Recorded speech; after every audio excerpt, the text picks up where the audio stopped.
உங்களுக்கு ஒரு 15 second time தரேன். உங்களால முடிஞ்சா இந்த கேள்விக்கு ஆன்சர் பண்ணுங்க பார்க்கலாம். Ready?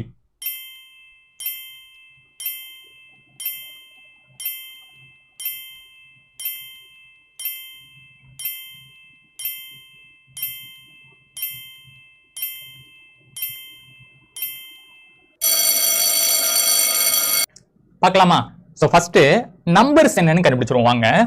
1 3 6 10 எழுதிப்போமா? 1 3 6 10. So difference of numbers எடுங்க. 1 3ஆம் வருதுன்னா என்ன பண்ணியிருப்பாங்க? +2. 3 6ஆம் வருதுன்னா +3. எகைன் 6 10ஆம் வருதுன்னா +4. 2 3 4. அடுத்து என்ன பண்ணியிருப்பாங்க? 5. 10 + 5 15. சரியா? அப்போ இந்த ரெண்டு ஆப்ஷனையும் தூக்கிடலாம். அதுக்கடுத்து லெட்டர்ஸ் பாருங்க. ZAAYBXCWD. அதாவது இசட்ங்கிறது ரிவர்ஸ்ல இருந்து வரும்போது முதல் லெட்டர் என்ன இருக்கும்? இசட் இருக்குமா? ஃப்ரண்ட்ல இருந்து வரும்போது முதல் லெட்டர் என்ன இருக்கும்? ஏ இருக்கும். சரியா? அதான் ஆப்போசிட் லெட்டர் எடுத்திருக்காங்க. இசட்க்கு ஆப்போசிட் லெட்டர் ஏ, ஒய்க்கு ஆப்போசிட் லெட்டர் பி, எக்ஸுக்கு ஆப்போசிட் லெட்டர் என்னது? சி. அதே மாதிரி டபிள்யூக்கு ஆப்போசிட் லெட்டர் டி. சரியா? ஸோ அப்படி பார்த்தோம்னா விக்கு ஆப்போசிட் லெட்டர் தான் என்ன வரும்? நமக்கு இ வரும். ஸோ ஆப்ஷன் டி என்பதே நமக்கு சரியான விடை. இதே மாதிரி இன்னொரு கேள்வி டிஸ்பிளே பண்ணியிருக்கேன். இந்த கேள்விக்கான ஆன்சரை கமெண்ட்ல பதிவு பண்ணுங்க. இதே போன்ற யூஸ்ஃபுல்லான வீடியோக்கு நம்மள ஃபாலோ பண்ணிக்கங்க. நன்றி.